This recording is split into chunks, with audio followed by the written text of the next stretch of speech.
So my name is Sara Lathrop. I've been attending the West Shore Evangelical Free since I was a student at Messiah. In 1996, I actually came to West Shore because Leighton Shoemaker was the head soccer coach and I was his athletic trainer, and I was so impressed with the quality of character that I wanted to go where he was going. I have polycystic kidney disease.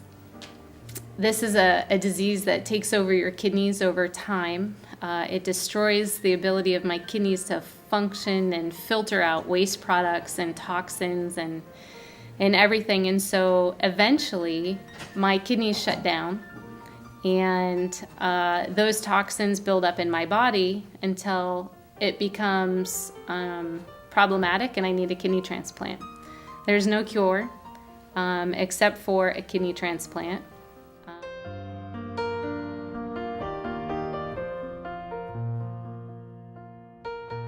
I knew I had polycystic kidney disease when my dad's kidneys started to fail from the same disease in his 50s.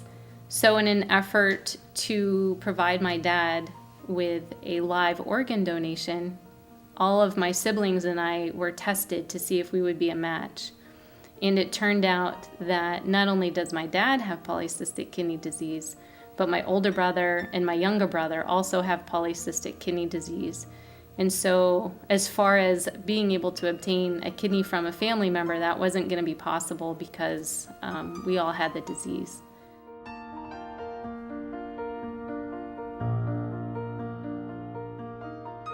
I actually found out today that my labs came back and I am now qualified to be on the cadaver transplant kidney list.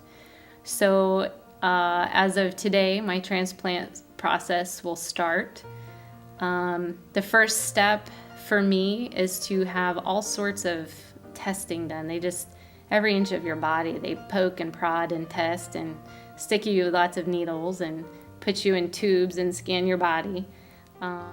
The waiting list for a kidney is about 5 years or so, I've been told. Some people, based on blood typing and matching and availability, have it quite a bit earlier. Some people have it quite a bit later. So I really don't want to be on dialysis for 5 years. That process to me is horrifying.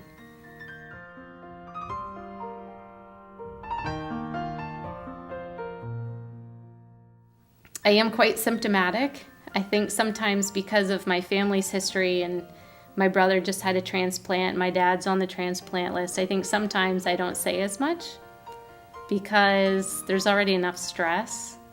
So things like being able to breathe is huge. Your kidneys get so big that they push up on your diaphragm. And so for me to breathe, I guess about last November, I was in the emergency room for really painful kidneys. And ever since then, I've had to almost kind of change my breathing from one of breathing down with my diaphragm to pulling my chest up and breathing high because I don't have any space. I'm out of space down there. Another thing that I've had for years is that my liver is smushed up against my rib cage. And so even sitting in a chair today, I'll sit more on my left side against the back of the chair and not my right side because that gets to be too painful. And just very uncomfortable. It's not painful, it's just very uncomfortable. I'm just tight and out of space. The girth, my pants are starting to not fit as well anymore because my waistline is expanding. With the size of these kidneys, I get cysts that get really grumpy, which are very painful. And the size of my stomach has decreased quite a bit due to pressure, and so the amount of food that I can eat and take in is not nearly as much as it used to be, which you would think I'd be losing weight, but I'm not. So I'm not able to eat as much as I used to before being so full, like Thanksgiving full, where you just want to go lie down and pass out. So it doesn't take much to do that to me at this point anymore.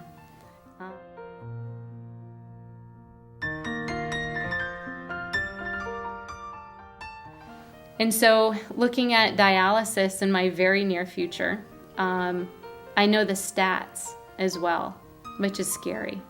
Because if you start dialysis with an expectancy of a 5-year wait, the stat on that is that 34% of the people who start dialysis are alive 5 years later to even have a kidney transplant. That's staggering. That means, that 66% of the people who start dialysis have passed away from complications 5 years later. For me, I'm single, and so for me to continue this process, I have to work so that I have insurance. So my choice is very much dependent upon quality of life.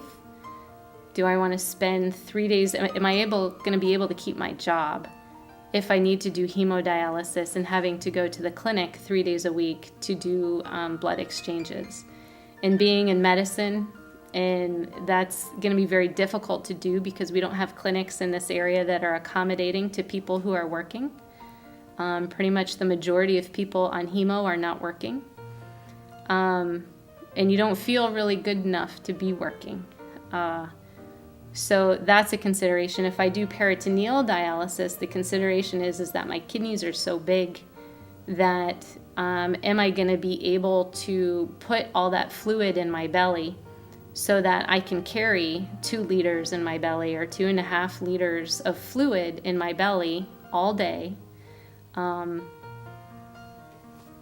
make it, and then go home and hook up at night and swap that fluid out 6 or 7 times while I sleep.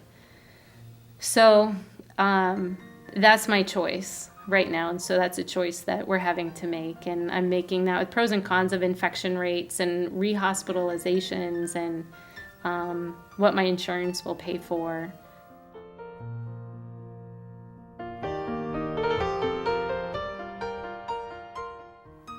I think my greatest fear with this process is that I will be on dialysis for a long period of time. I will lose my job. I will lose my insurance, which is excellent insurance. I work at Hershey Medical Center.